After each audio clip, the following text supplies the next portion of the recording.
Good morning, everybody, and welcome to today's sectional first round girls basketball tournament game. We're here at Northridge High School. We'll be live on the broadcast here with our Lady Bulldogs of Milton-Union against the Blazers of National Trail. The Lady Blazers, excuse me. Real quick, as far as our bracket goes, the Bulldogs are the number 12 seed. They come in at 7-10. National Trail is the number 9 seed. They come in at 9-7. So these are two pretty evenly matched teams. As we come into tournament play, sectional tournament play, we'll talk about what's going to happen after the sectional, after this game, and what that path looks like for both teams. On the call today, I'm Rusty Berner. I'm the varsity boys coach at Milton-Union. My assistant's going to be Joe Blackburn, assistant football coach, and the one of our tech coordinators at the school. Any technical difficulties fall back on him. And then we've got a special guest here to start the broadcast. We've got our athletic director, the man that runs it all for us, keeps us in line and guides us and steers with his great leadership. We've got Coach Mark Lane. So I'm going to turn it over to Coach Lane. That announcement might be a little too much for giving me praise. I just try to do what needs to be done so you guys keep moving on. So it's been a crazy year. Our coaches, I can't thank them enough for their perseverance and organization with our kids. Working through ticketing all year long, it's been great. We have sure made the best out of tough situations all year long, Rusty. So. Yep, no, I agree, and we appreciate, obviously our coaching staff and the leadership that getting through a tough year is never easy, but, as you know, in coaching and dealing with kids, but, you're the kind of the coach of the coaches and helping us and guiding us and all working together, and I think for the most part, the things that are out of our control have been out of our control, but the things we have been, we've done a great job, and we appreciate that from you. Yep, appreciate it. Well, with that being said, I think we would be doing a disservice if we didn't thank our community, too, because this sure is a great place to work, a lot of great people to work for, and I know we all kind of take that attitude, hey, we're working for them, and our parents, our fans, administration, teachers, coaches. It's just a great place to work, and love being at Milton-Union. I know you feel the same, and so do our coaches. Yep, absolutely. Well, before we get too far in this, we'll probably do this all day and chat here, but I think we would certainly like to recognize a couple people who made the live stream process very good. Good's a terrible word to use. It's been way better than that. I'm not sure anybody's done it as good as these two guys have done it. Yeah, and obviously with everything we've went through with the COVID, you look at the situation, and I think the biggest thing is, gates and fan attendance, and I think that's something our community has been great about, and obviously this was a year, I think with a lot of our sports, we were looking at packing gyms and stadiums, and I think that's been the hardest part is our kids haven't had that in-person support, but also our community hasn't been able to watch. And like you said, to be able to provide our community, our fans, our families with the service that WMPA TV's done has just been remarkable. And it's all been on a volunteer basis. It's, whether it be us announcing WMPA's live stream and the quality of that, in comparison, not to throw other schools out there, but, I know there's been other avenues that have cost money and a lot of money. We've been able to provide this service to our community for free. Yeah, absolutely. As we were looking at it and the different options that presented themselves, it was definitely a good thing that we were able to not charge people for this. The people got their own circumstances this year with what's going on as well. We tend to look at ourselves as athletics, but there sure is a bigger picture to all this that's going on. Yeah. And it was important to us that we didn't charge people, and these two people stepped up and have put a product out there that's second to none, in my opinion. I don't disagree. The quality of the camera work, first of all, but then, the accessibility through YouTube, and, it's just been a tremendous thing. Yeah. Well, with that being said, why don't we get Robert and Tom to come down here? So, yeah, come on down, Robert and Tom. So, These are the guys behind the camera. Yeah, that nobody's seen all year long. So we want to get them on camera a little bit here. And if you guys would just come stand down here. We're not going to make you talk, I don't think. But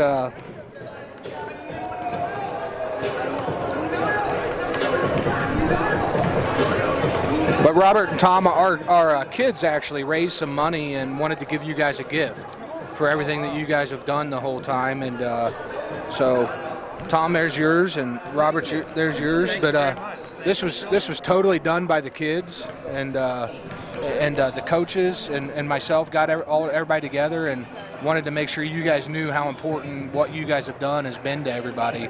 But I think they put together a pretty good gift for you. And then, Tom, they also wanted to present you. We wanted to do this at our last home game, but obviously we hit weather.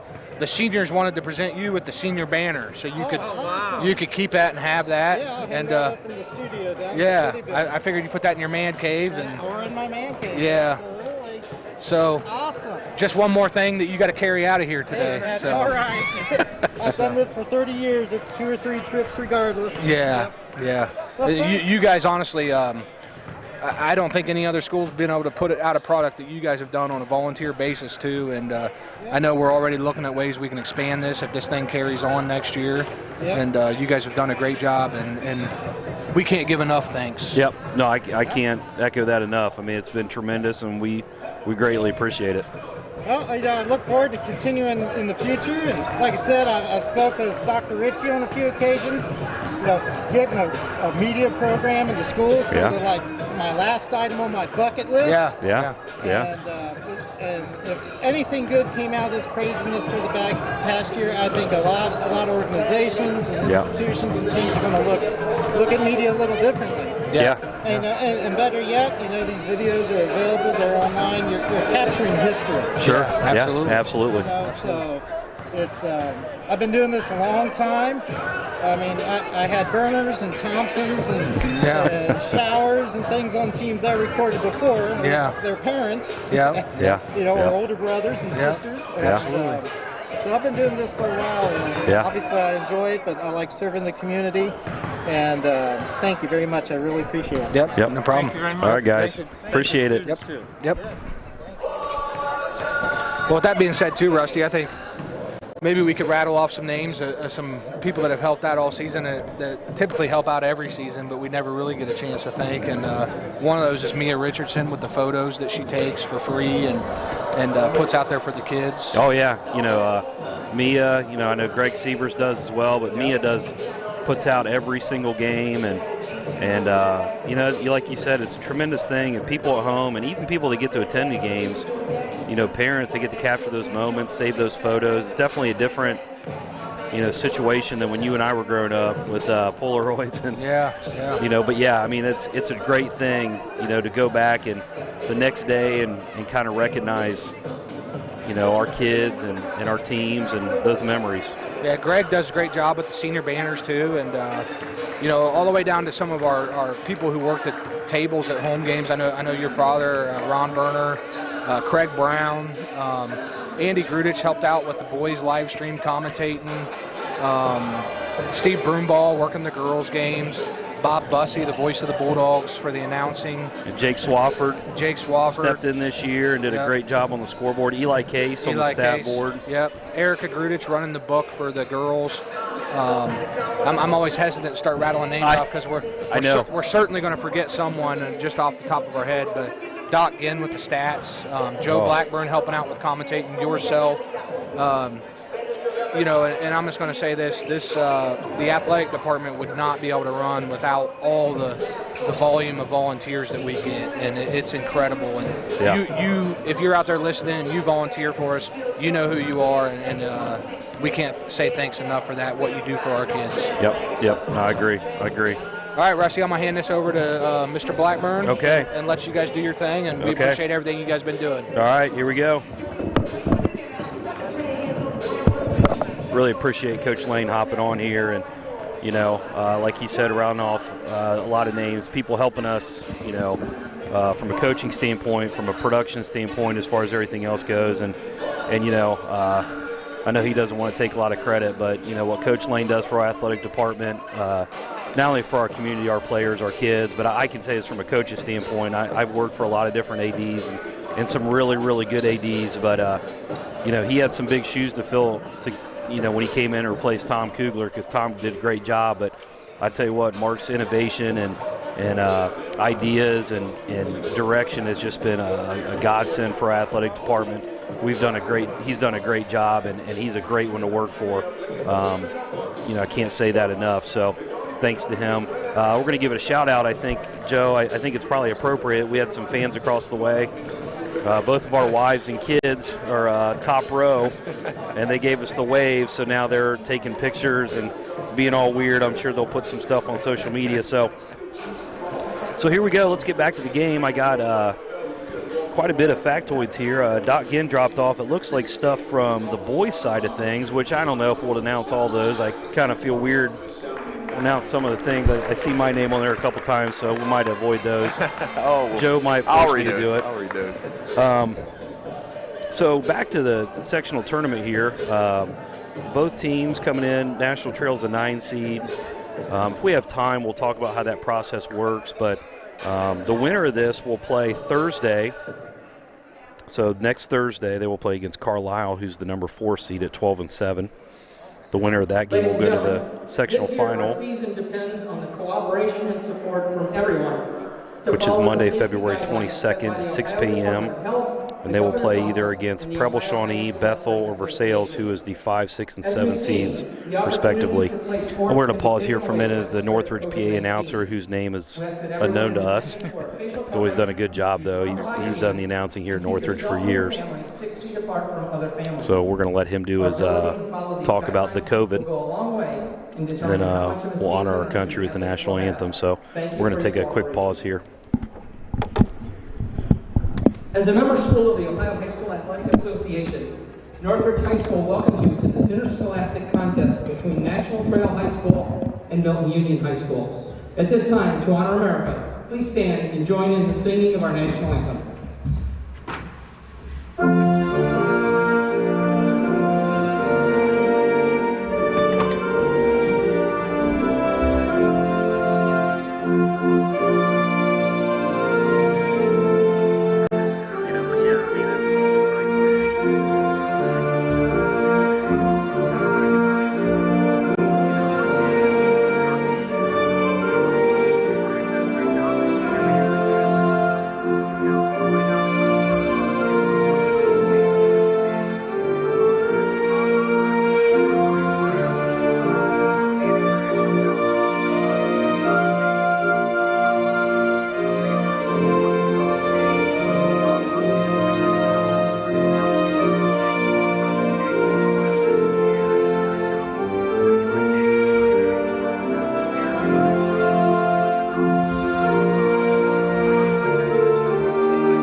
Today's game is sponsored by the Ohio High School Athletic Association. All right, so looks like our starters for the Bulldogs. We've got a few things coming from our previous games. They are expected to exhibit the qualities of good sportsmanship throughout. It's going to be the same starters we've had here the most recently. Number 10, Rachel Jacobs, 5'9" freshman. Number 12, Ava Berberich, 5'7" freshman. Number 14, Morgan Grudage, 5'8" senior. Number 22, number 23, Madison Jones, a 5'10" senior. And number 30, Jayla Gentry, a 5'11" senior. What we know about the Lady Blazers of National Trail is limited to their roster and their record. So we do have some factoids about the history we've played against National Trail. Looks like for them, they'll be starting number 4, Jada Jackson. She's a 5'8" junior. Number 10, Lexi Benedict, a 5'3" senior. Number 12, Molly Skinner, a 5'9" senior. Number 14, Skylar Ward, a 5'8" junior. Number 33, Caitlin Gillen, a 5'7" junior. I'll do my best for the National Trail people watching today, if they're watching, do my best to not mess up the names too much. They are coached by James Bird, who, Joe, I don't know if you remember that name. I think we might have played against him in high school. Sounds familiar. The Bulldogs are going to be in their visiting alternate black uniforms. The Trailblazers will be home on the scoreboard in their white home uniforms. I'm going to give a quick shout out to the Jacobs clan up in Houston, Ohio. I know they're watching at home. And can tell everybody it was a pleasure coaching Brandon. Very tough individual. He was what we called a bull in a china shop. If we wanted to get tough in practice, we usually did some toughness drills, and Brandon was always at the head of the pack. Blood was always shed when Brandon got going. And I know the girls have been the same way, so great family. So we'll give a shout out to them. I know they're watching at home. Looking at the Lady Bulldogs' last game, it was a 53-26 win at home against Tri-County North Panthers, which we brought to you live. We had 3 players in double figures that game, led by senior Madison Jones with 19, Morgan Grudage with 12, and Jayla Gentry with 10. Madison also had 7 rebounds to go along with that. Photographs or videos may not interfere with the view of this contest by other spectators. Normally, they take additional space and seats that have been purchased. In addition, only photographs and videos taken by spectators at this event. Oh, we got some new announcements for the sectional tournament. Photographs or videos for commercial, scouting, or coaching purposes is strictly prohibited. It's like both teams are going to jump ball in a defensive manner. Morgan Grudage will be jumping for the Dogs. Number 4, I'm going to guess it's Jada. It's J''DA. Jada. Miss Jackson. Or Miss Jackson, number 4. Tend to use last names anyways. Yeah. Safer that way. Yeah, that's right. Here we go. Looks like the Bulldogs are going to win the tip here. Grudage is going to start out with it. See what trails in. Looks like an aggressive pressure defense. Extended 2-3, it looks like. A lot of teams are going to that extended 2-3 where they really bring everybody up off the baseline. Yeah, that's what they're doing. They're going to trap the ball out top, pressure the ball, leave the middle of the court open for the Bulldogs. Ball's into Gentry. She's going to attack. Got a kick there.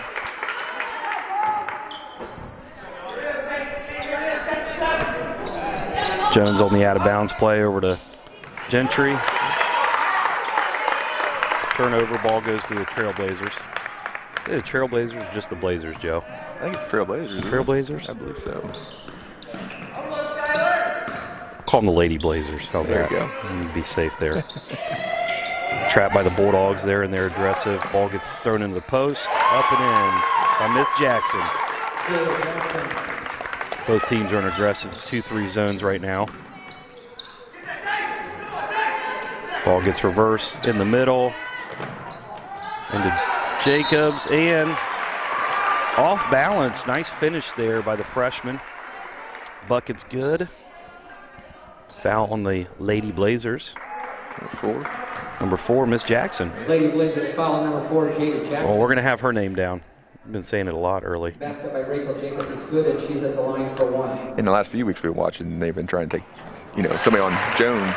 Yeah. And so starting 2-3, we'll see how that affects.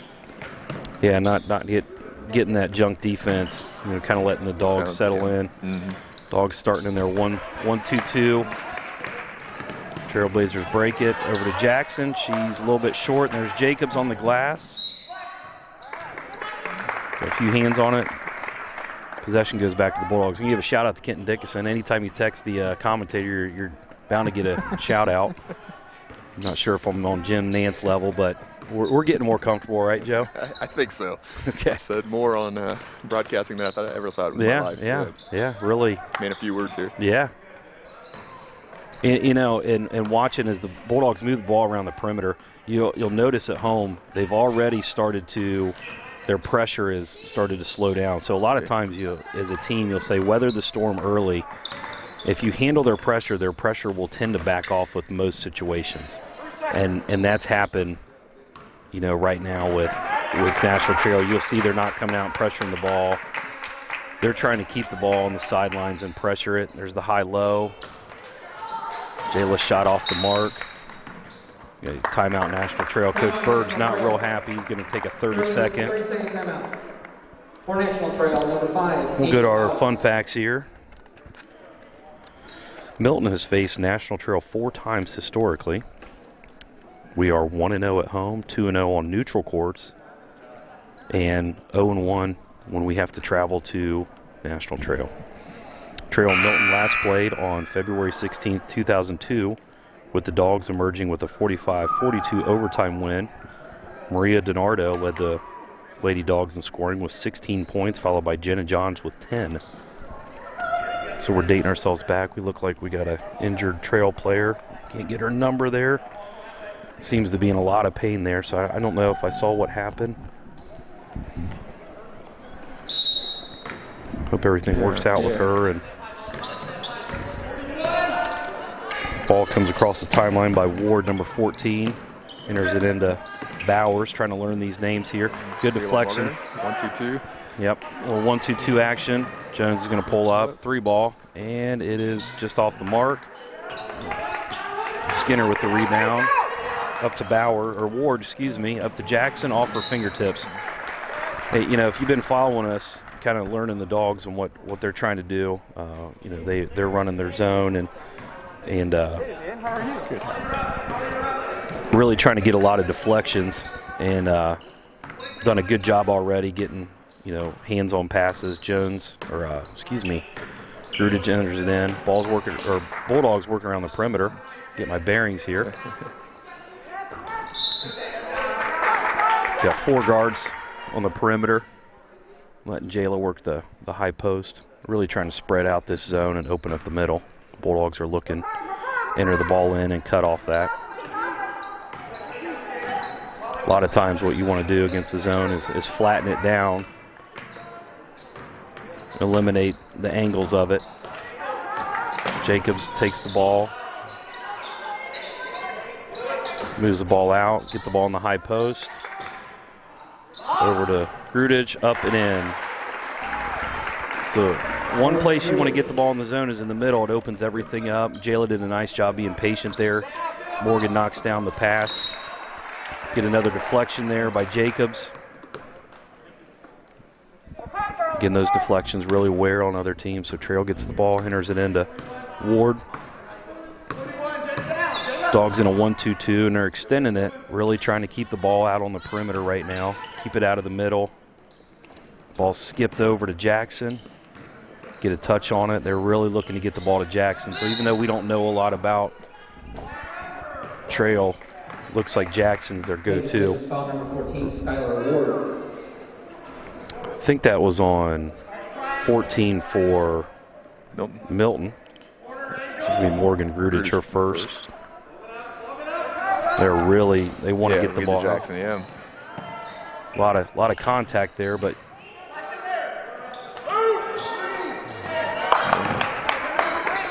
Dogs 1-2-2 really has the Lady Blazers out of sorts. It's a 3-ball by number 12 off the side rim. It's going to go to Milton-Union. Those of you watching at home, you're going to notice there's probably going to be a lot of contact that's not called, and that's tournament basketball. Towards the end of the season, the officials really try to let things go, and that's just the nature of the beast. So we had a lot of contact there that possession. They're going to let that go. You got to toughen up on nice high-low. Good job there by the Dogs. Got the ball to Jacobs there in the short corner, and Jayla at the high post at the elbow is going to dive anytime that ball's caught there. Those are designated holes in the zone. Jayla up and good.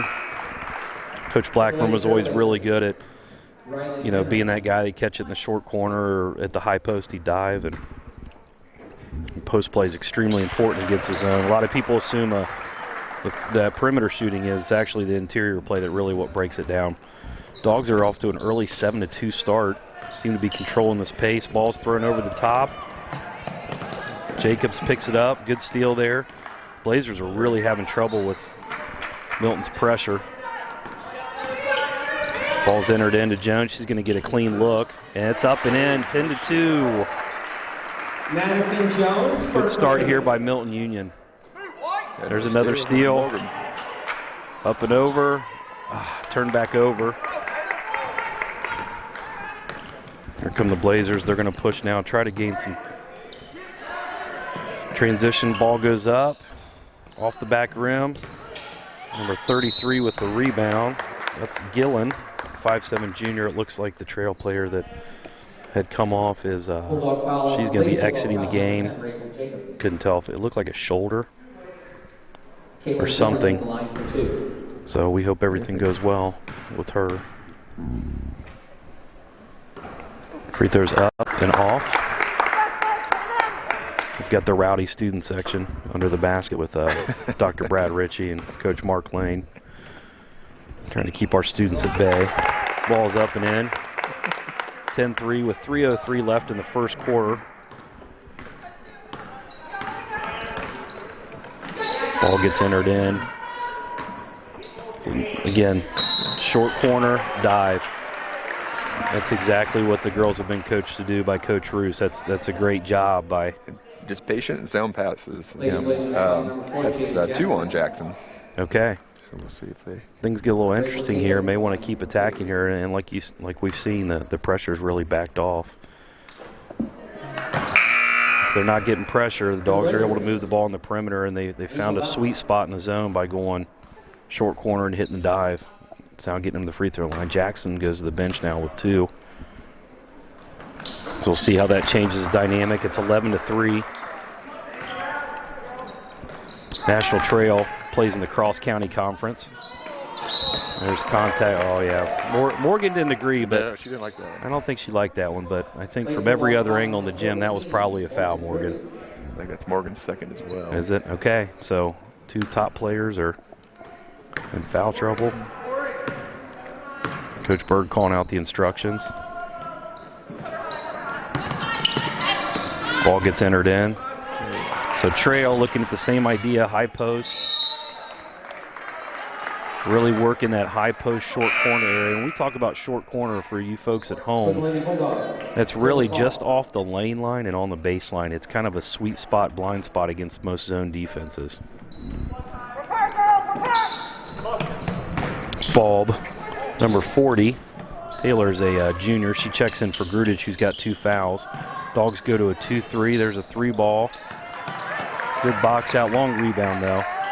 It's going to give National Trail another possession here. Dogs are back in their 1-2-2 with Jones out top using her length. Gillard into the high post. Number 12 from 3. Off the mark again. Long rebound goes to National Trail. Number 14, Ward seems to be running the show. Over to number 2, Minner for 3. Off the mark again. Another O board and up and in. Bowers with the putback there. 11-5. Here comes her 2-3. Anytime the ball goes through the bucket, you tend to have a little bit more energy on defense. There's that short corner dive. They get a deflection on it. Going to stop the ball. Ward's going to push in transition. May have been a walk there. Got 1:21 left in the quarter, and like we said, Trail is coming from the Cross County Conference, which next year they will move into the WOAC with all those other teams, the Western Ohio Athletic Conference. 3 ball by Falb is off the mark. Comes number 2, Minner, pushing transition up to Ward. Number 5, just can't seem to find the glass, but a lot of second chance points It's going to be something I think they talked about at the quarter break. It's 5 offensive rebounds the last 2 possessions by the Lady Blazers. Cut the lead to 11-7. That's one thing Milton's been doing really well in the last couple games we've seen. Is the rebounding both ends. Yes. And stuff. Yes. Turnover there. Ball's going to go out of bounds. We'll stay with National Trail. I think the National Trail people felt like there was a little bit of contact by Jayla, but the official disagreed. Ball's going to get entered in. The Burbridge, we've got 30 seconds left. You know what they always said, Joe? You know what a foul is? What's that? It's when the ref blows his whistle and calls it. That's right. So, unfortunately, if he doesn't, it's not a foul. 20 seconds left here. Jones is going to get us into a set. Looks like they're going to try to run something for Jones. Trail gets a deflection. No need to rush. Still down to 10. Ball goes into the high post. Jones with 4 seconds. With a block shot. That's going to be the end of the first quarter. Nice quarter there for Milton-Union. 11-7 lead. You know, sometimes when your best player, which I'm going to assume that's Jackson, goes out, you know, when she's in the game, Milton's focused on her and Trail's focused on getting her the ball. And then all of a sudden she goes out, and who do we focus on? Right. And you got other people to step up, and that's what they did. And Trail did a nice job crashing the glass there in the last 2 minutes to get a few second chance points. So even though National Trail's not shot the ball well from the field, you know, if you're getting multiple looks, you're still, that becomes your best offense. I guarantee that's what Coach Roos is talking to him about in the huddle right now. Yep. Looks like we got Rachel Jacobs with 4 for the first quarter, Morgan Grudich with 2, Madison Jones with 3, and Jayla Gentry with 2 so far. Okay. Spreading it out quite a bit, which has been kind of the MO of the Dogs. You know, and then really, you know, you're talking about that first quarter, and what a great job when you sit there and look at it. I mean, the fact is that, you know, we gave up 7 points, and 4 of those were late on second chance points. So Milton-Union did a really nice job defensively. I think kept them off balance. Looks like Grudich is going to re-enter the game back in for Falb. Broomball, number 20, a sophomore, comes in.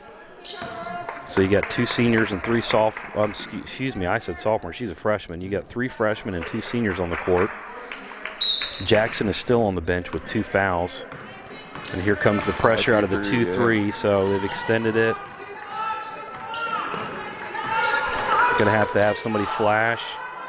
Good job into Broomball. Oh. Going to stay this way. You got 3 freshmen who were playing their first tournament game, and, you know, nerves, and sometimes I think Sheena might have been a little too open, you know. Had to think about it.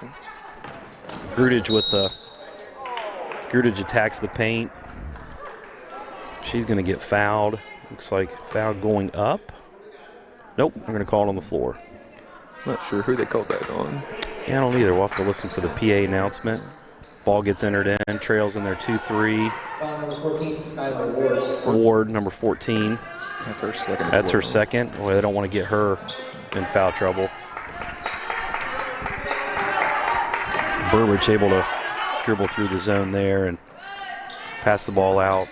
Dogs are working the ball around as they please. Good high-low into the high post. Multiple passes on this possession. Jacobs looks in. Grudich goes to the basket. Broomball fighting for a rebound. Ball's going to go out of bounds to National Trail. 7:07 left in the second quarter. Oh, Jones with the touch. Oh, there we go. Just padding her rebounding stats, right? Ball gets entered in. 13-7 Dogs. Looks deep over the top. Caught Jacob sleeping a little bit, but she got back, defended it. Now she's going to push in transition. Up for 3 and in. What a change of events there. 16-7 Milton-Union. Trail seemed to be a layup to break the pressure. Gillard passes over to Minner. Minner passes it around to Ward. Really keeping this Trail offense on the perimeter right now. Ball gets swung over to number 12, Skinner, up, and she's off the mark. Morgan being tough. That's the backside rebound we've been needing. Yep. Fouls on Minner. It's her first. Her first. Looks like Gentry's going to come back in for Jacobs. Coach Blackburn, you know, you remember back, I think it was just a few years ago, we were playing in tournament games. A couple years ago. And talk about the physicality of tournament games. Oh, yeah. And you know me, I was not a finesse player. I was physical. So I believe it or not, I look forward to these kind of games to get a. But it was clean physical. It wasn't, you know, exactly. It just was good fundamental. Use your hips, Watch use your the legs. hands. Yep, just watch the hands. That's You can get away a lot more with your butt than with your hands. Gentry off the backboard there. Nice move, just slightly off the mark. Blazers pushing transition. Dogs get a little bit of a trap there. Again, they're really keeping the ball, and you can tell National Trail is missing Jackson on the court. She's their inside presence, and right now the ball is just getting worked on the perimeter. Ball's getting worked around. Deflection by Jones. She goes in, misses the layup. Good defense by Ward. She's going to push it in transition. Going to go to the hoop, and no call. Not a ball there. Ball gets moved around. Good job by Milton-Union.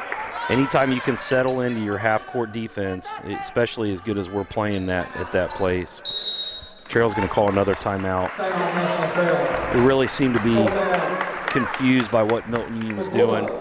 So we're going to jump on to the boys' side here with some factoids from Doc Ginn. Last night, Milton-Union won 49-37 over Dixie. That was the final SWBL game for the boys ever, with going to a new conference. It was a nice win for us. way to finish that out there, Coach. Yeah, we finished 12-8. Boys played nice. Defensively, played a really quality game. Offensively, we didn't shoot the ball well in the first half, but shot the ball well in the second half, became more efficient. I think we only took 13 shots in the second half. A lot of free throws. So did a good job on the glass. And Dixie's a very good team. You know, looking at their scores, and those of you that watched at home, that's a team that we barely beat 2 weeks ago and probably shouldn't have beat, but we did. So good victory for us. We were talking last night. Is Dixie staying in the SWL? Or what? Dixie is not. Dixie is going to join the WOAC. Okay. Which is what National Trail is in. So that Western Ohio Athletic Conference with the remaining cross-county conference teams that are not coming to our league with us. What teams from the SWBL are going to the WOAC? Preble, Shawnee, and Dixie. Those are the two. Yeah. So with that win last night, the Dogs run their winning streak over Dixie to 6 games, which is the longest in history over the Greyhounds. Trail comes back in, and now they're going to work Ward into the high post. Number 24 is a new player for them, Harrison. I'm going to guess that's Coach Mike Harrison's daughter. He's the boys' coach. Her older brother, Cameron Harrison.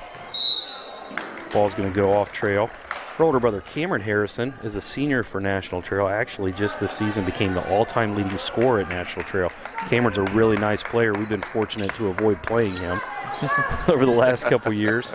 So now we're ready to play National Trail now that Cameron's graduating, but Mike does a great job over there. So this is younger sister, Maddie, who's a sophomore, I'm assuming.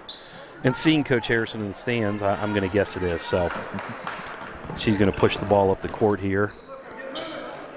Ball swung around. I tell you what, this is a very good swarming defense right now by the Dogs. They're packing the ball in. They're really forcing National Trail into long possessions, and with Jackson not in the game, another deflection.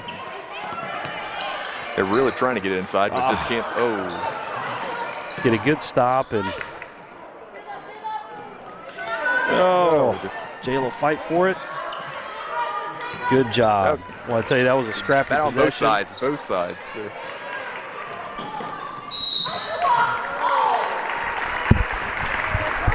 And Jones is Going to get fouled there. Fouls on number 33. Gillen? Or first? Gillen. And again, another possession where, you know, Trail had a turnover, gets a good look at the bucket, and misses, and it turns into a transition point for Milton-Union, and now a free throw opportunity. Jacobs re-enters into the game for Broomball. Jackson now enters back into the game with 2 fouls. 3:30 left in the half. It's 17-7. So it'll be interesting to see, you know, how can Jackson affect the game in the last 3 minutes of this half. She's obviously the inside presence for Trail. Ward breaks the pressure. Ball goes to Jackson, and it's turned over. And that's tournament basketball right there. You know, Coach Roos's, but, you know, unfortunately, you're not going to get that call in the tournament. Morgan stepped out of bounds, a lot of contact, but it's a tough pill to swallow when, you know, as fans and coaches and players, we've been, you know, that's a foul in most of the regular season games, but tournament's a different beast. Into Jackson. She swings it over. Good ball reversal by Trail. Fall with the rebound there. Shot went up by Skinner just off the mark. Ball goes into Jayla. Good left-handed move just off the mark. Here comes Ward pushing in transition. Off her foot. Dogs pick it up. 2:46 left in the second quarter. 17-7. Interesting to see the halftime stats if we can get them from Doc. See what the Trailblazers are from three. They're 0 for, but they're taking a lot of threes that are just off the mark. Again, not knowing much about them, we don't know if they're a three-point shooting team or not. Dogs are going to be really patient here at the 10-point lead. Morgan's going to bring the ball out. No shot clock in high school basketball, so right now it's about being patient, getting shots that you want. Ball goes into the short corner, back out to Falb, over to Jones, to Jayla. Good passing. Oh, just off Jacobs' hands. That's a good possession there by Milton-Union. You'd want to get points out of that. Got the ball moved around. Layup opportunity. Worked about 45 seconds off the clock. Here comes Ward. And she's a 5'8" junior. Really poised, runs the show. There's the ball into Jackson. Going to get Jacobs there on a reach. Again, they're going to work the ball into Jackson as much as possible.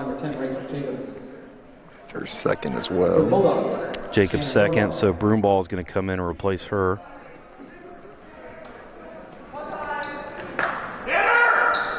Ball goes to number 12 for a 3. Off the mark. There's Jackson. Oh, wow. That's not going to make people happy. That is her third. Both players had their hands on the ball, and they called. 2 on hanging on. Later Blazers foul number 5. 2 on hanging on.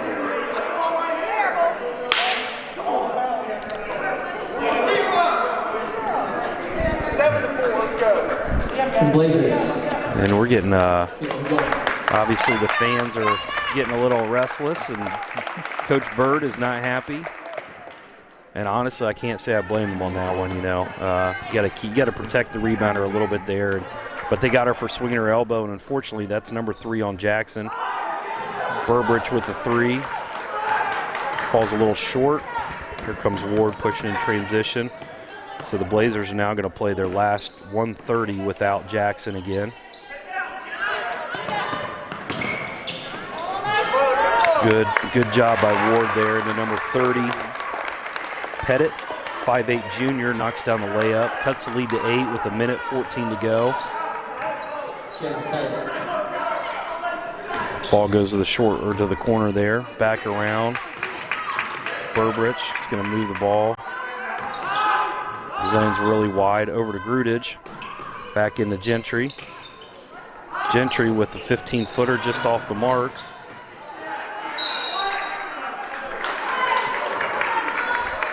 Ball's deflected out of bounds. It's going to go back to National Trail. It's getting a little bit louder in here, isn't it, Joe? Yes, it is. Just under a minute. Steal by Burbridge. in for the layup. That was a big steal right there. And they're going to get Jones with a reach. You know, Trail had gotten a stop, had cut it to 8, had the ball, could have cut it to 5 or 6 there.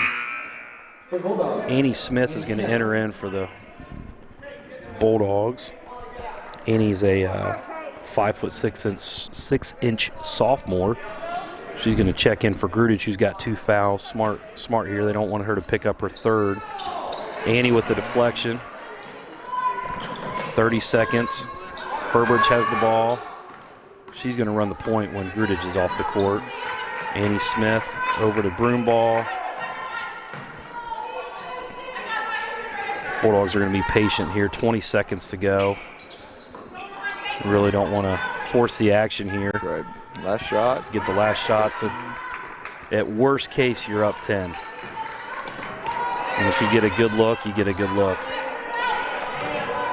Oh, thought she had a look there. Jones going to get one up late. Broomball. Nope.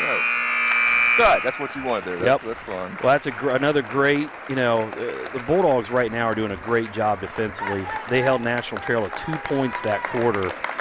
And, you know, really in that first quarter, other than that 2-minute run of offensive rebounds, I mean, they really held Trail to 3 points in the first quarter. So, really nice job there by the Lady Dogs. And, you know, they hold a 19-9 lead. And, you know, one of the things when you get into tournament basketball is they become defensive struggles, and a lot of that's because, you know, you get into the nerves of it, the game gets more physical, the shooting percentages drop.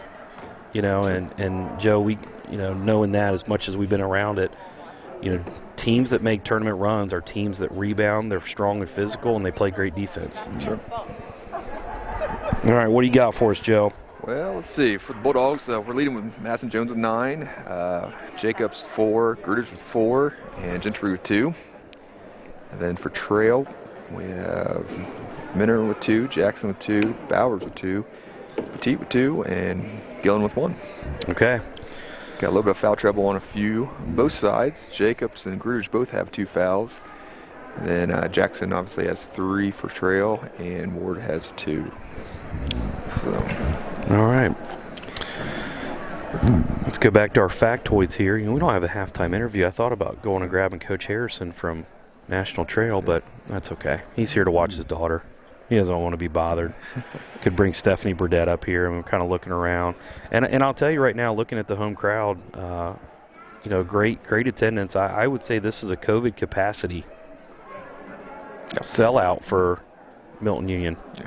I want, like I said, Coach Lane and I were talking, you know, how nice this facility is. Yeah.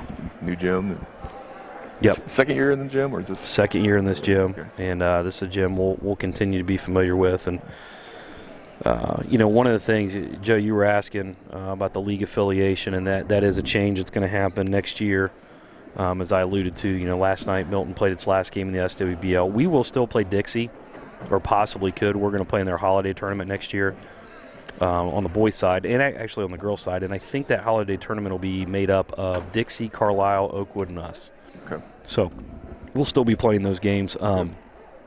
Now, as far as this new league affiliation, so the CCC, Cross County Conference, which has been around for years, and for those of you that are familiar with it, that's a league that Covington and all those guys have been in.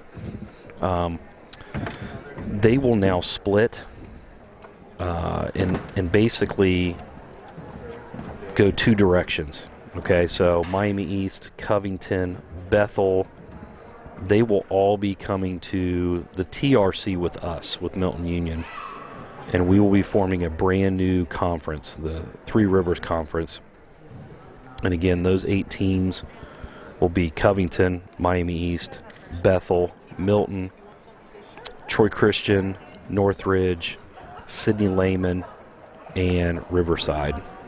So those teams will be leaving the Cross County Conference. The remaining teams, so there's too many to go through, but teams like National Trail, Twin Valley South, Tri-County North,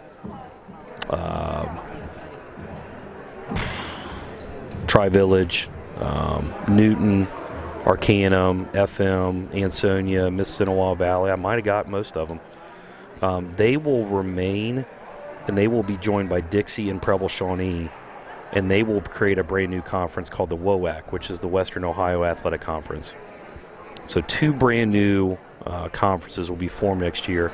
And then the SWBL, for those of you wondering, will now go from a two-sided conference to one. The remaining schools in the SWBL will come together for one conference. So that'll be the realignment next year. And again, National Trail will be part of that WOAC, and we are part of that TRC. A couple other, notes from last night's boys game. Blake Broomball, who led us in scoring with 23 points, had his first double-double of his career. He added 11 rebounds. Sam Case had 10 points. So a lot of productivity out of the backcourt there. And in a low-scoring game, our Dogs did a nice job defensively. Connor Yates, a sophomore, had 9 rebounds for us last night. But outside of that, it was a lot of, guys with anywhere from 3 points up to 6 points. So definitely a good win. All right, let's look at the factoids for Milton-Union. I'm going to hold that one till later.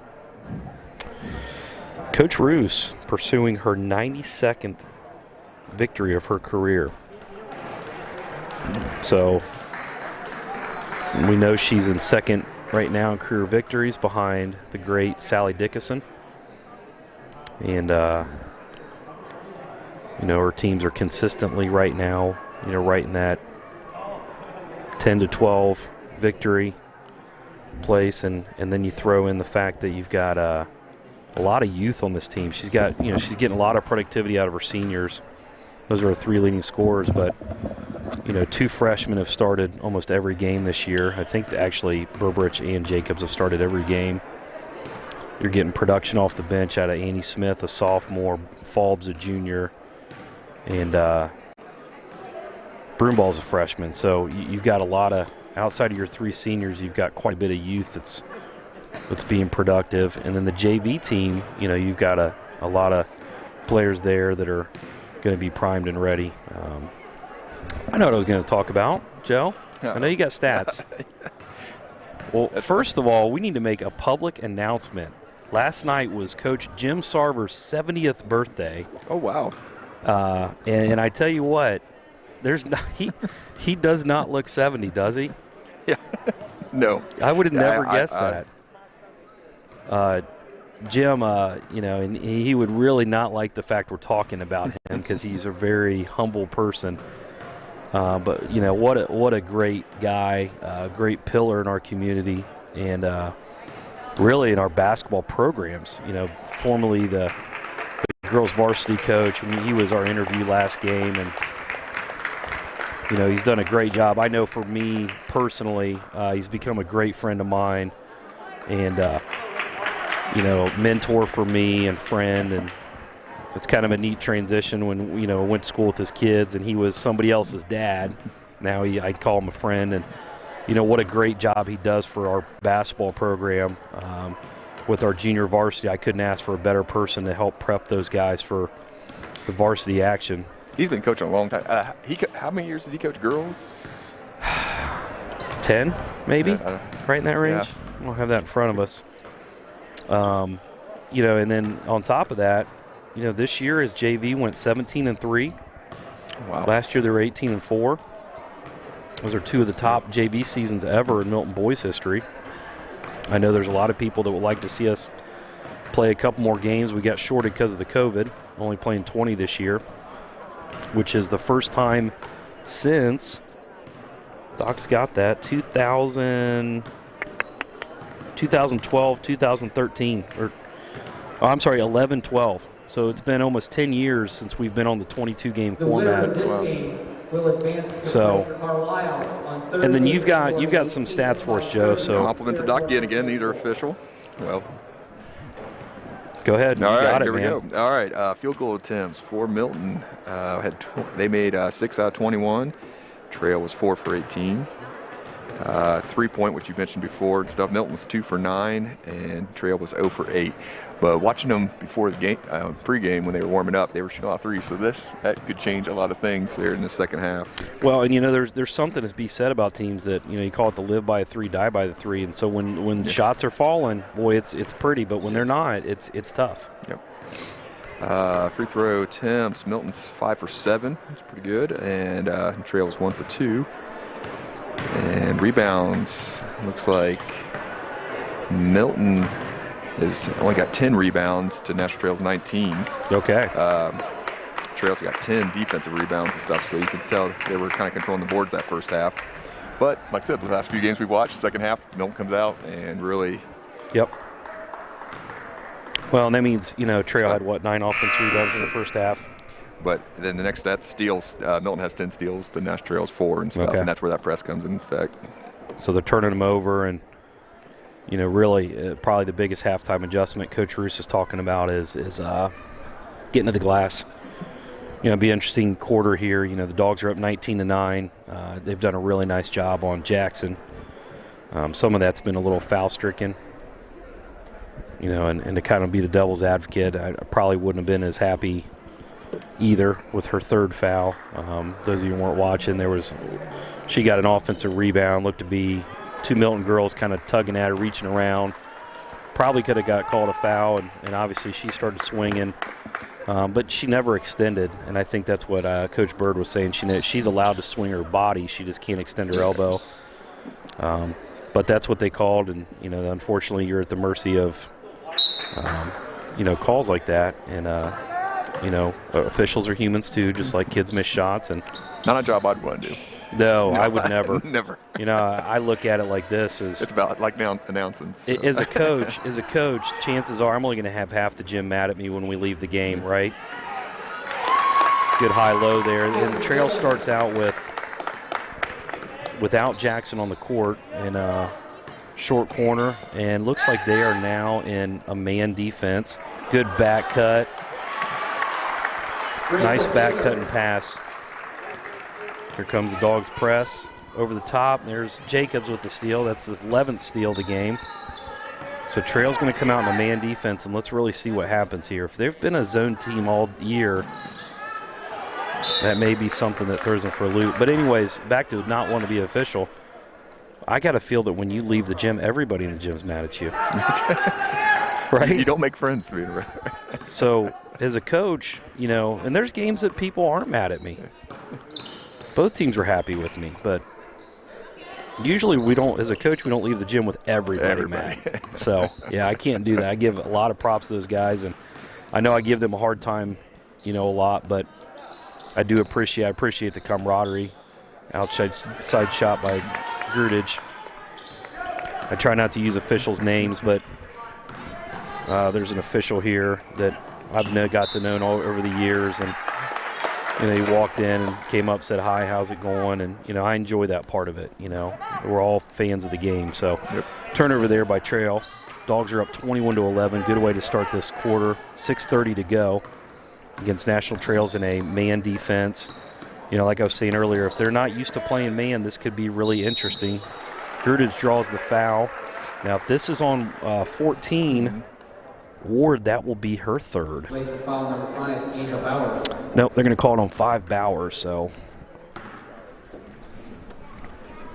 if a team, that's the one thing about a zone team is if you're not getting much out of your zone defense, first free throw's up and good, and you have to change to something you're not accustomed to, that can really affect you. Grudage up with the second one, and it's good. She's shooting about 57% from the line on the season. So ahead of the curve there by making both. Dogs have a 23-11 lead and another turnover. This has got to start to wear on the psyche of the Trailblazers. I think they're just the Blazers, Joe. I don't know. We'll check that out. We'll find that out. We need to know that. I think they're the Blazers. Trailblazers are in Portland. I don't know what the difference is. Burbridge, nice crossover there. Gets in the middle. Might have taken some steps, got away with it. Jacobs. Okay. Grudage gets the ball. We're going to settle in. That's your senior point guard right there, doing a great job. Gentry comes out with the ball screen, little roll action, up, and gets called for the foul. Foul's on number 2. Minner, her second. Yeah. Second team foul. Gentry up and good. You know, and one of the nice parts, when you're dealing with officials, that, you know, if there's a couple calls you don't feel like go your way, you overanalyze and you feel like every call. And I think that's where Trail's at right now. I know, being on that side of it, you analyze every call that it's not your way. And so another turnover. Gentry. They're going to call timeout. Coach Bird, you can see, very frustrated, hands on his knees. Dogs have really jumped out. Probably at least 4 steals they've converted, getting to the free throw line, knocking down free throws. 27-11. So yeah, Coach Sarver, 70 years old. Seems like yesterday, Joe, we were playing Sarver's Barn, well-known place.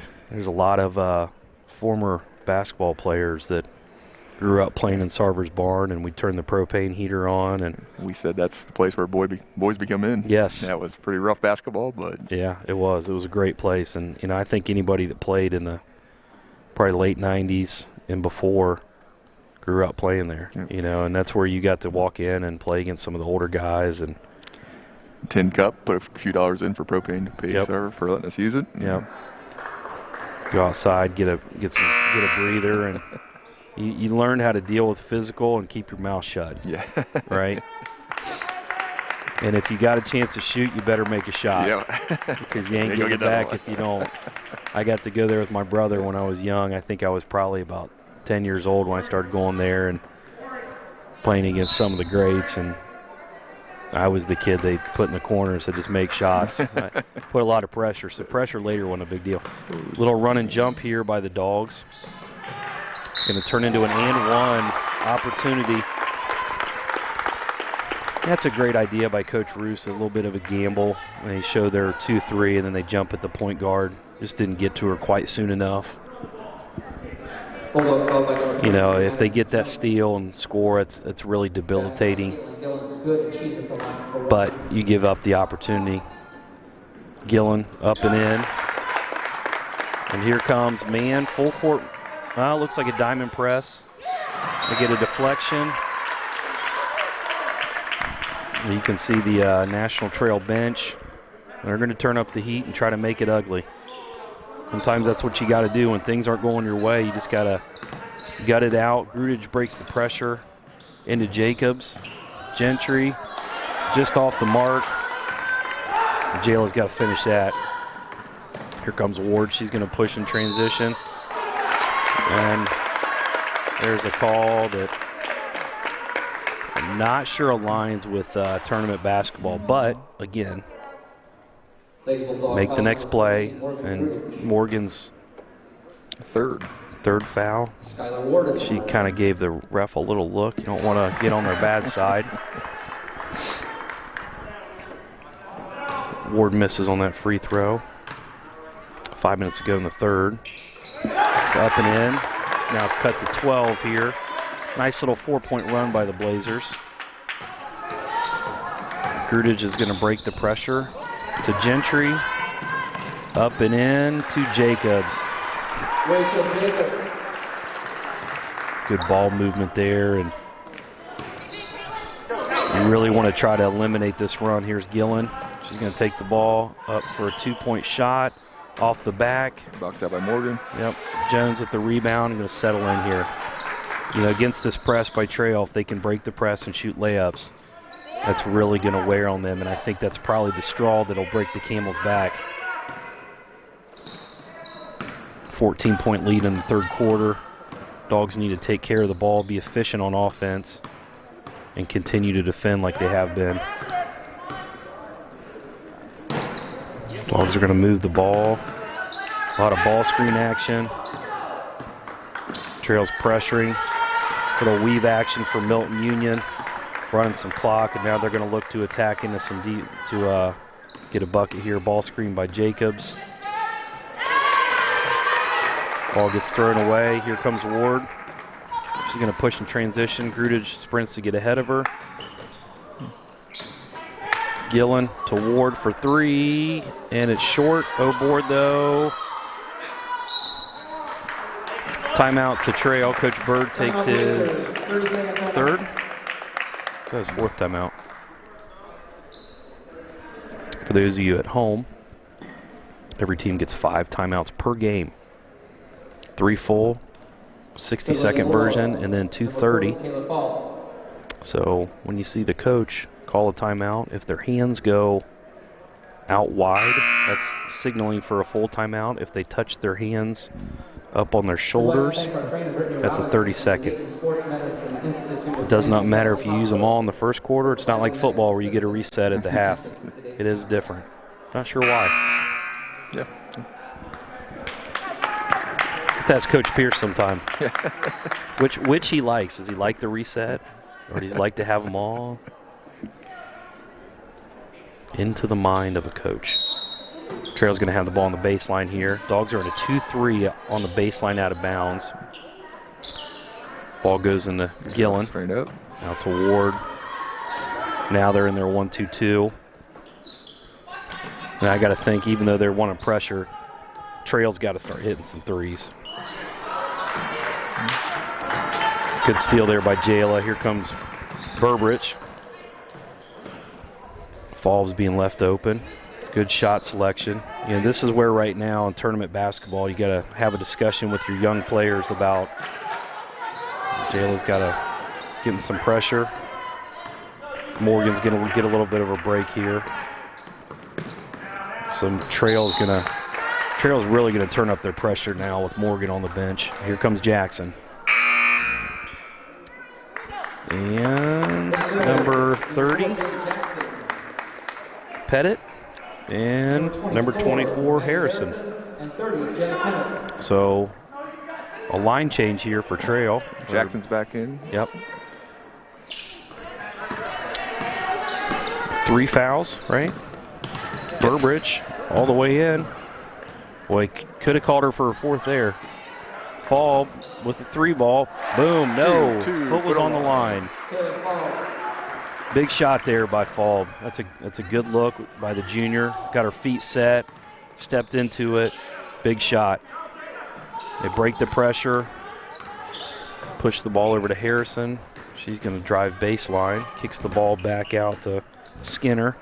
Skinner's going to move it over to Ward. Ward's going to penetrate the zone, and she gets fouled there by, I'm going to guess, Jayla. A lot of contact there.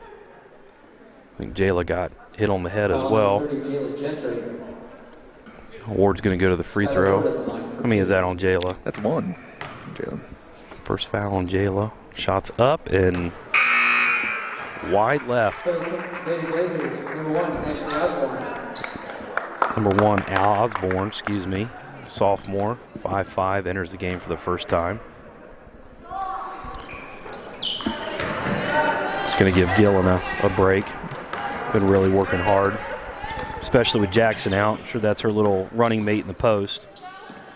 Here comes the pressure. And the pressure Fall there, doing a good job. And she turns it over. Here comes Skinner. They're looking into Jackson, and there she goes. Oh, just off. Jacobs with the rebound, be strong. Good job. You know, Jackson, I don't know what her averages are, but you can tell they're going to try to get her going. But a lot of times when you sit as long as she has, it's really tough to get yourself back into travel there by Fall. And you can just see the frustration on her face. Okay, we are getting confirmation from Sam Case, our senior captain, point guard on the boys' side. It is the Blazers and not the Trailblazers, so my apology to the folks at National Trail. They are the Blazers. They don't leave a trail. Is that a vaporless blazer? Suit coat blazer, maybe? No. Into Jackson, turn around. She's just short on it. Don't want to pick up her 4th there. Just not a lot of game flow right now. Into Jayla. Nice move, up and in. 18-point lead right now for the Lady Dogs. 50 seconds to go in the half. Ball's passed ahead to Jackson. Little step through, and she's going to draw a foul. That's Rachel's third. Jacob's third. Looks like Broomball is going to check in for her. Jada Jackson at the line for 2. Looks like the commentator says Jada, so that's what we're going to go with. Shots up and in.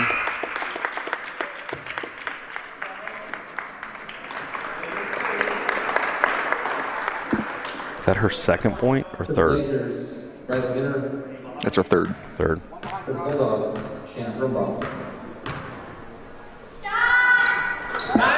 And her fourth point. Here comes pressure. Not sure what the stop was here. Oh, they sub out.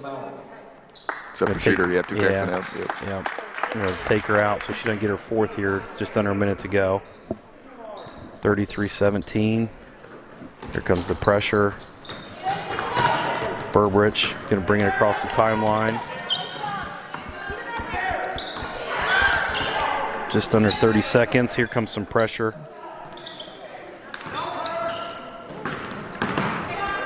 Oh. Ward, don't get a silly foul. And at least she didn't make the bucket. Sometimes you get caught in that situation, and if you are going to foul, make sure they don't score. Yes, cleanly. Cleanly. And legal. And legal, correct. Clean and legal.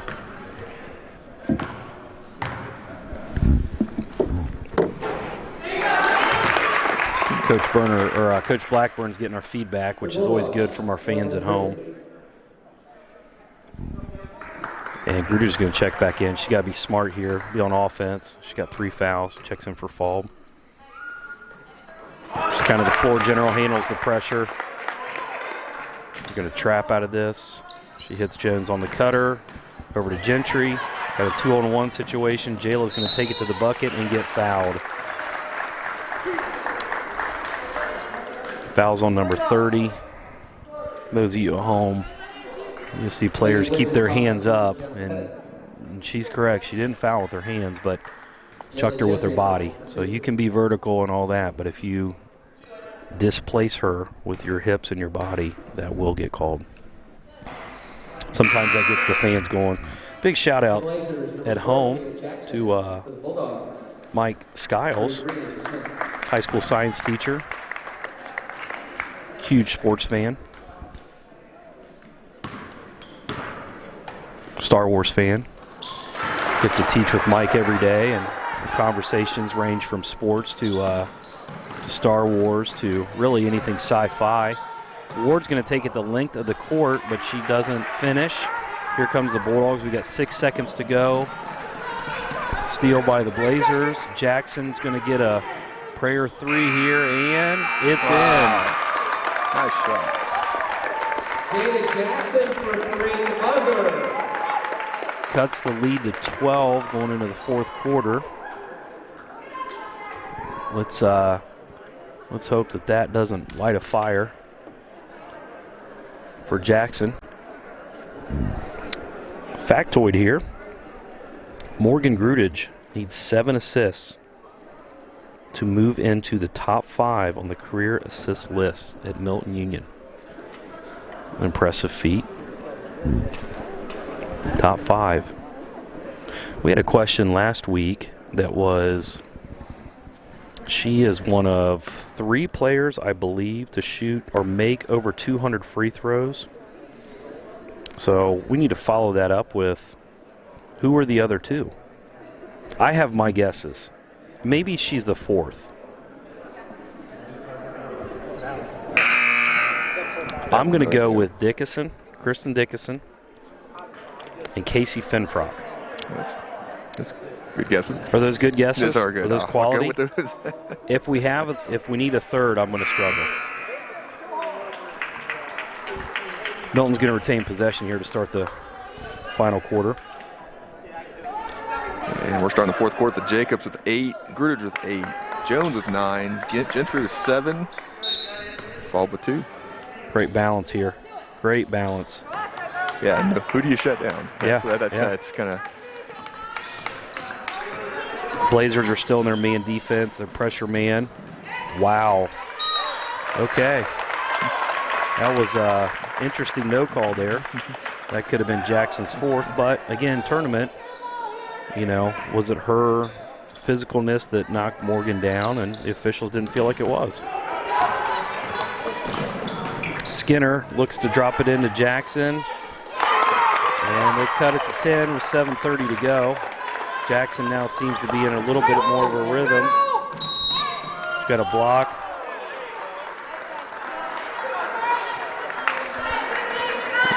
It's going to be the 4th team foul on the Blazers. And that's so we're Ward's still 3rd as well. Okay. Looks like we're gearing up for a good finish here. Got the higher seeded Blazers who are going to fight for their season. Dogs need to keep their foot down on the gas and keep playing the basketball that's got them where they've gotten to this point. Heavy pressure man here by Skinner on Jones. She's on the count. Berberich is going to bring the ball out top. Can't tell what all the yelling's about. But the Milton fans aren't real crazy about all the pressure. Jayla with the little baby shot, just short. Good look there. Here comes Ward out to Skinner for 3, and it's in. 7-point game.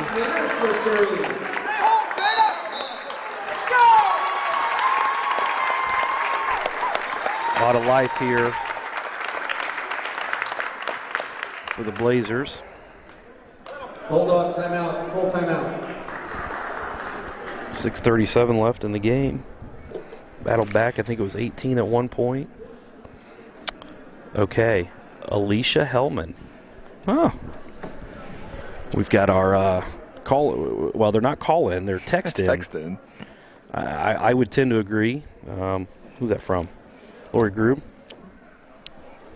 I would tend to agree that she's probably in that mix too. So if there is a third, I'm going to go with Alicia.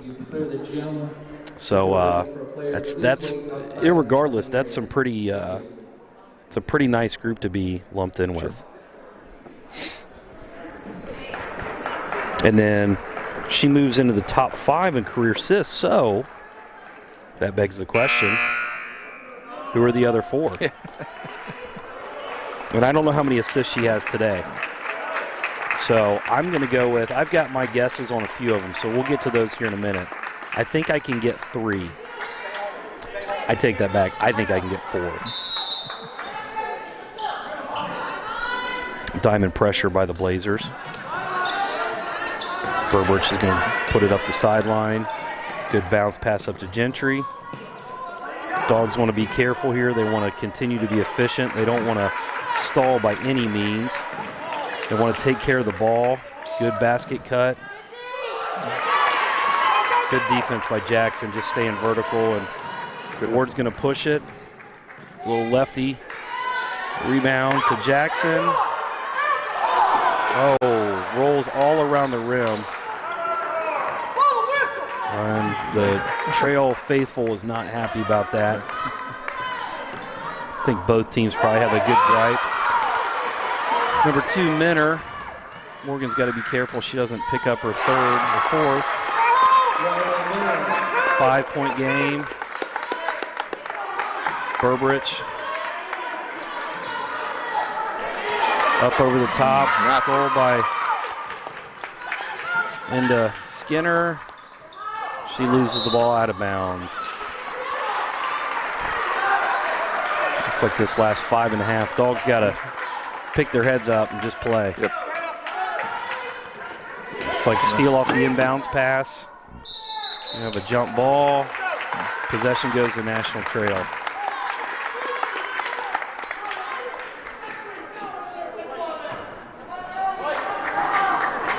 got to think that whatever play they're calling is going to end up in the hands of number 4 here. There's a little rub screen. Not there. Skinner. Ball's dead. Dogs need to really settle into their half court. Ball's going to be a little bit short. Oh, big block by Jacobs. Get him off of her. They're going to call a foul. Ooh. And she got on number 4. Well, it's going to be on Jackson. That's her 4th. Coach Bird is not happy about that one at all. Hold on, timeout. 30 seconds timeout. Correction, full timeout. Got a 5-point game here. Tell you what, the toughest thing about announcing is sometimes you just want to watch the game. Yeah. You forget, hey, I got to tell you guys what's going on. Forgot everybody's out there. Sorry about that. Okay, so here's my stab at it. Okay, and this is completely off the top of my head. I'm sure we're going to get some text-ins from our fans, our loyal fans at home. I'm going to go with Kristen Dickinson, Casey Finfrock, Jen Wright, who was the career assist leader. She's kind of one that I'm going to go with. I'm going to go back to the 80s with Jen Sakel.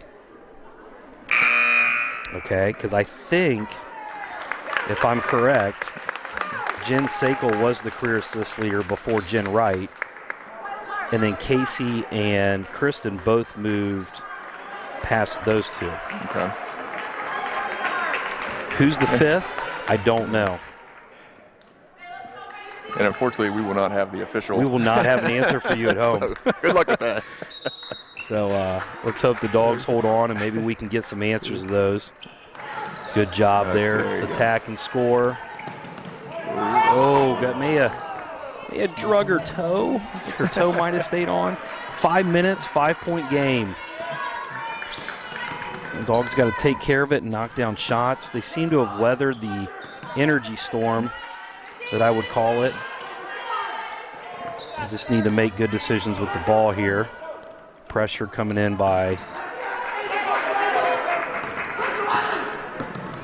And right now, they are not in the bonus. So any trail foul. We're under 4:30 now. Oh, wow. Woo. Let him play. Yeah.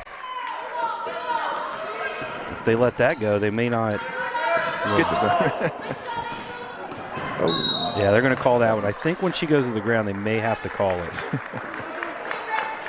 Again, folks at home, you know, it's tournament basketball. It's officiated differently. And it's an adjustment for the officials, too. So they're used to calling more stuff, and now they're adjusting. So it's not going to be, you know, you're going to be upset with the consistency. That could have been a foul there, or a turnover there by the Lady Dogs. Gruder's going to bring it out. She's guarded by Ward. Ward's going to put as much pressure. There's no count. Now she's on the count.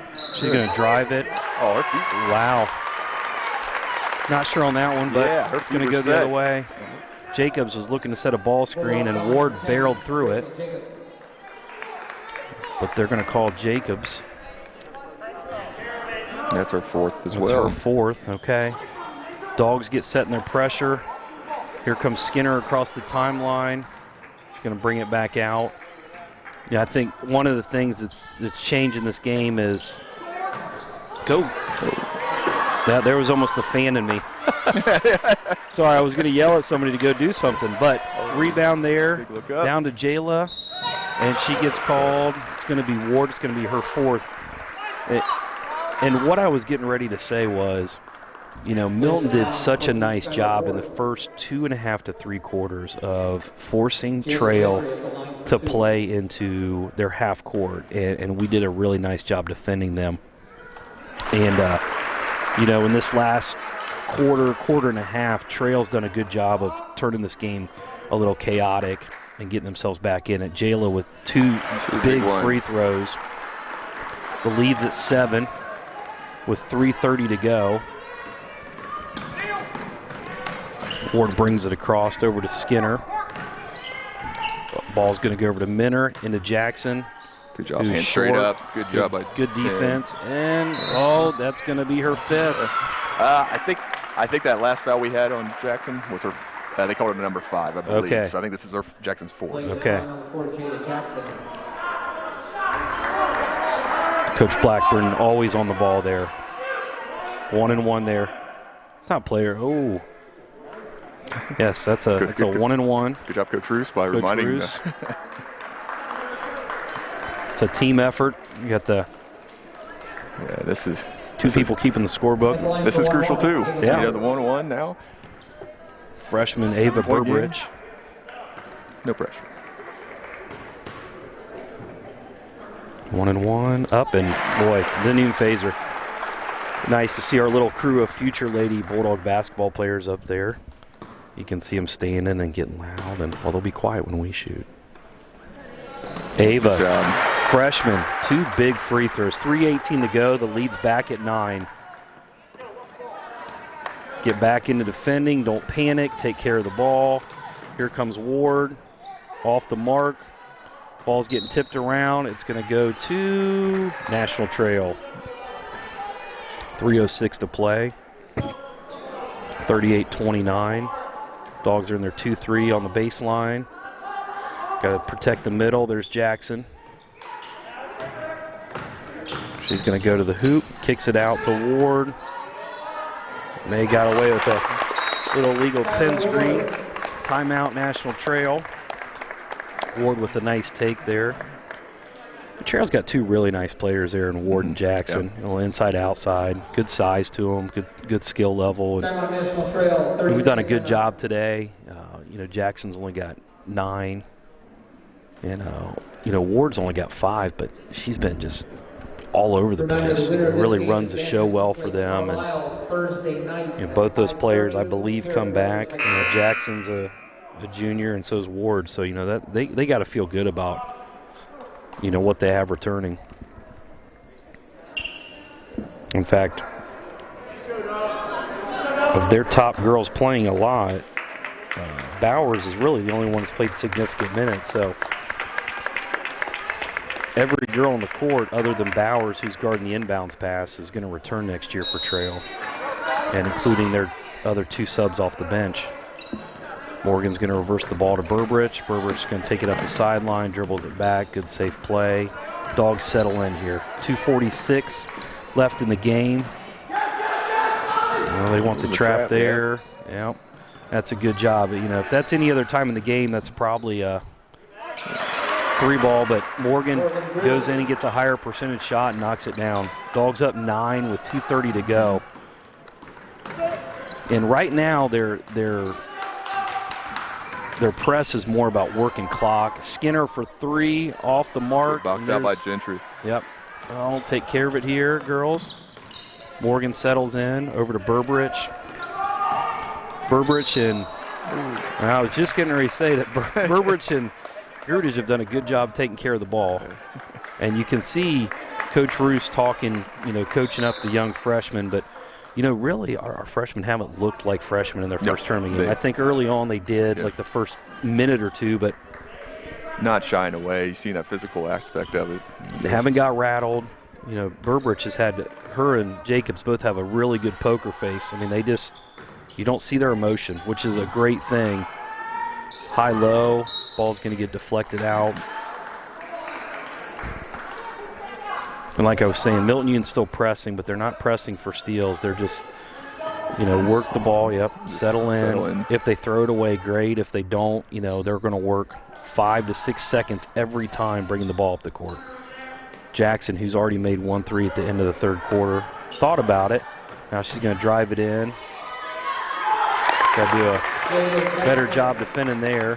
Ball gets entered into Grudage. Here comes the trap. Over to Jones. In the middle to Gentry. Wrap around pass to Jacobs, who misses. Jackson with the rebound. 7-point game, minute 30 to go. Here comes Ward. She's pushing in transition. Over to Skinner. Looking into Jackson. Ball gets swung around. Jackson's really looking inside here. And they had her. I was going to say they got her right there. Turnaround shot, and it's up and in. 5-point game. Minute 13 left. Ball's into Gentry. Over to Jones. Good ball movement there. We are ticking down to 1 minute to go in the game. Yep. Coach Bird is screaming for the girls to come out. They're going to foul. 58 seconds to go. Morgan's going to go to the free throw line for 1 and 1. We're not in the double bonus yet. That's a good job by Jacobs listening to the coach and stuff. She had it in the short corner. Could have took it in, kind of forced a shot, but nope, kicked it out. You know, and the shot selection at this point is layups that nobody's around only. Uncontested layups. It's going to be about the girls knocking down free throws. Gentry gets her hand on it. Jump ball. Possession's going to stay here with the Bulldogs. Coach Bird's got to be a little upset there. It's your opportunity. They're going to regain possession. I guess she's going to take out. Nope. Pettit enters the game. You got 2 Blazers on the court with 4 fouls, and they're going to be in foul mode now. Under 55. Nobody's guarding the ball and pressuring.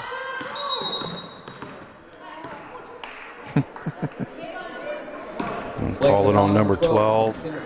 And, you know, now that the officials know that, you know, the game is in this situation where Trail's going to foul, you will see them start to call a little bit more of a tight game. Jones, free throws up and good.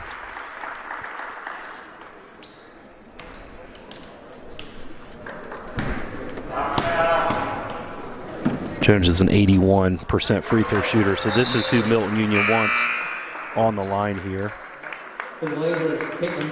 Gillen enters the game. Milton-Union's going to extend their press. Milton-Union's in the double bonus. Next foul by Milton-Union's going to put them at the free throw line. Could have been a big great deflection there by Jayla.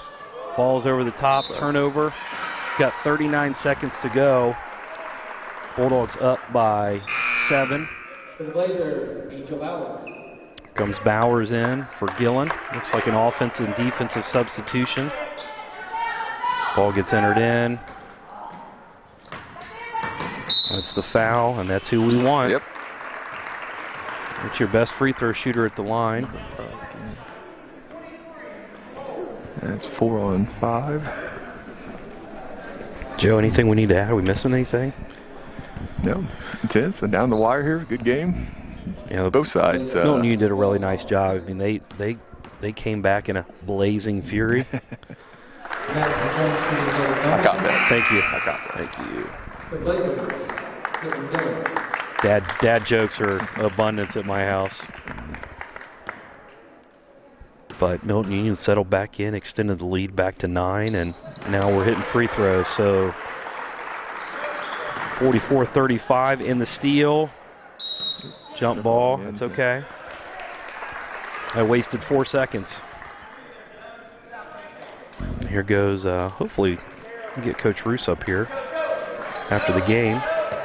30 seconds to go, they're taking a lot of time. There goes Gillen, she's gonna pull the back out. 3 ball up and off. Ball's thrown away. We've got 16 seconds to go with the 9-point lead. Joe, I think we can start to breathe a little bit. Coach Roos may not yet. We are going to announce our last factoid here.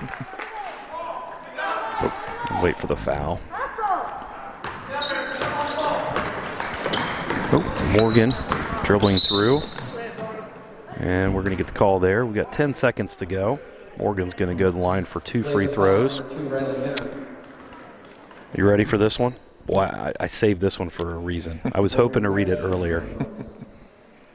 Morgan's going to get 2 free throws here, try to extend this to a double-digit lead.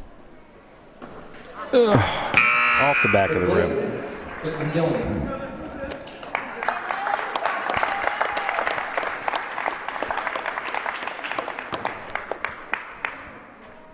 You know what? Maybe we'll hold this one. Yep. While we're waiting on Coach Roos. 10-point game. 10 seconds to go. I know you fans at home, what I'm doing to your emotions right now. I apologize.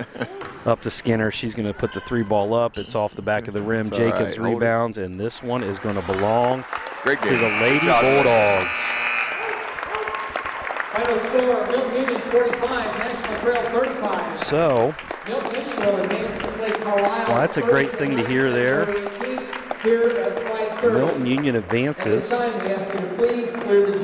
to Thursday's sectional second round game. They will play a familiar foe in the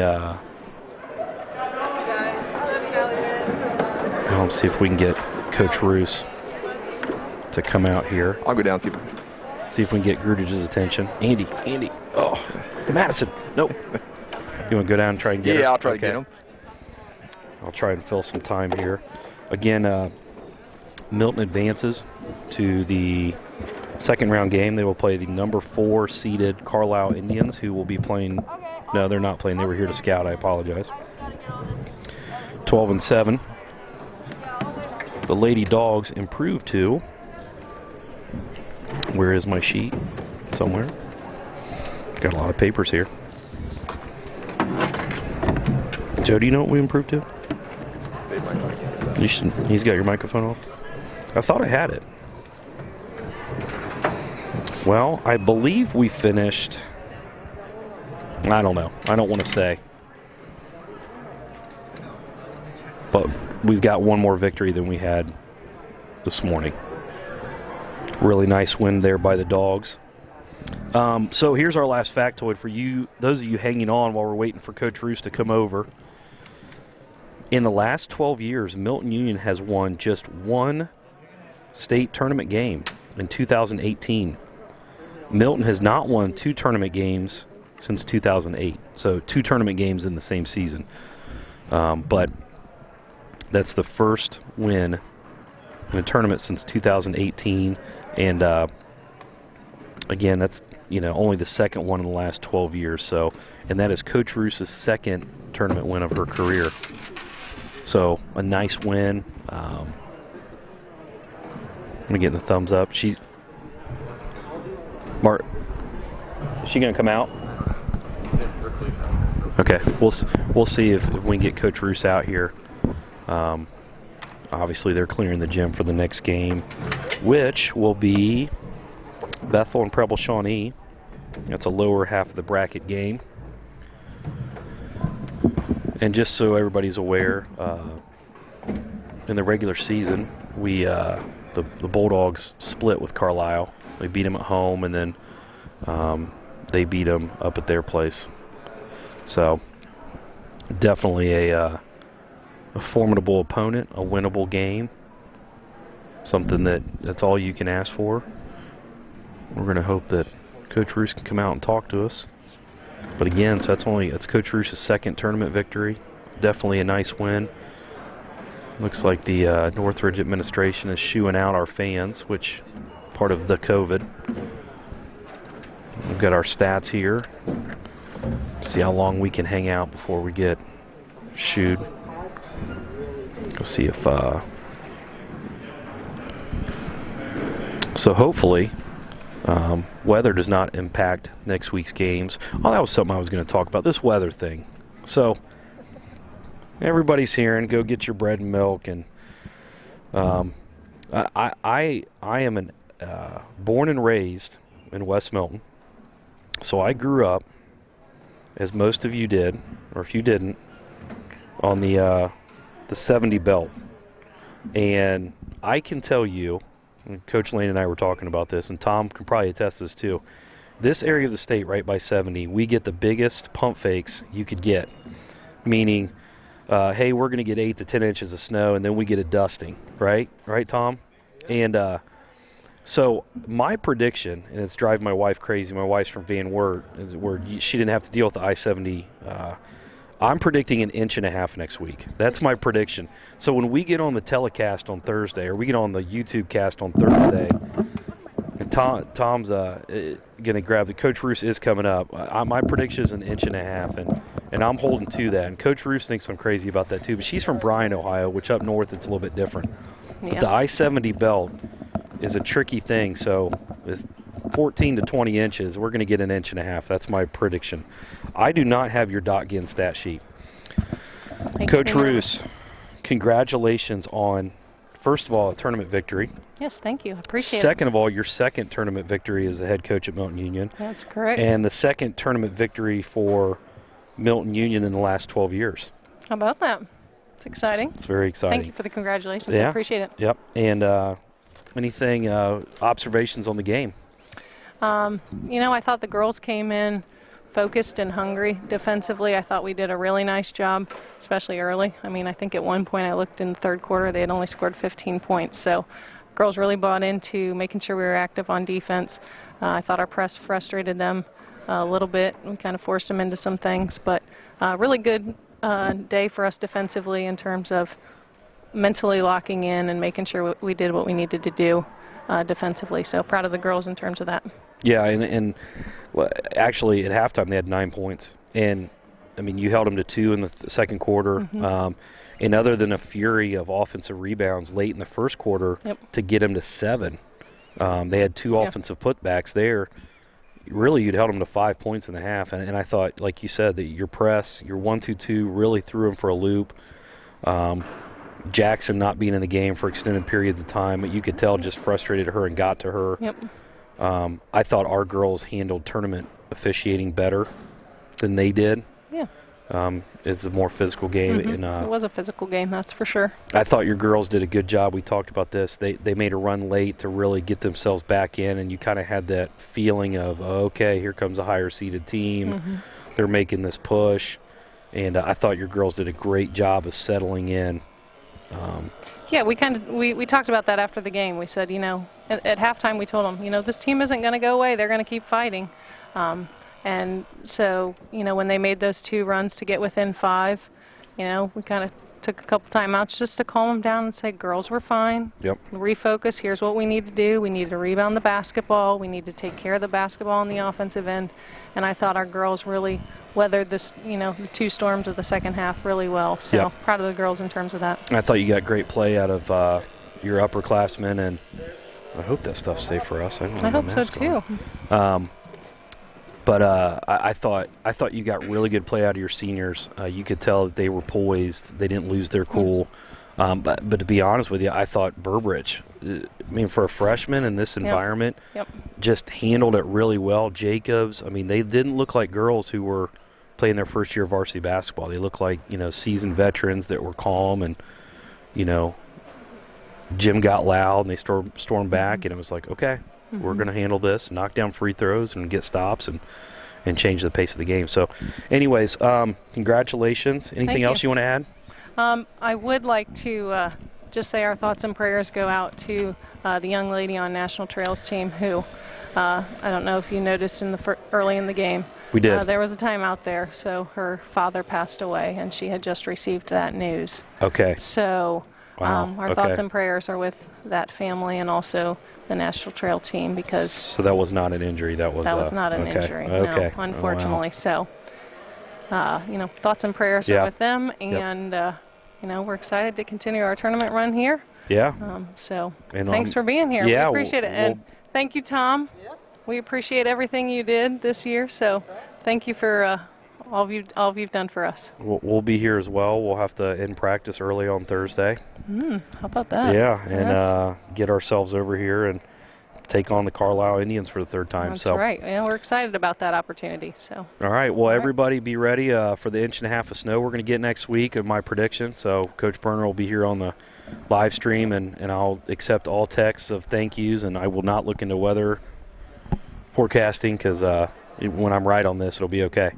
Anyway, everybody else have a safe weekend, and we will see everybody next Thursday.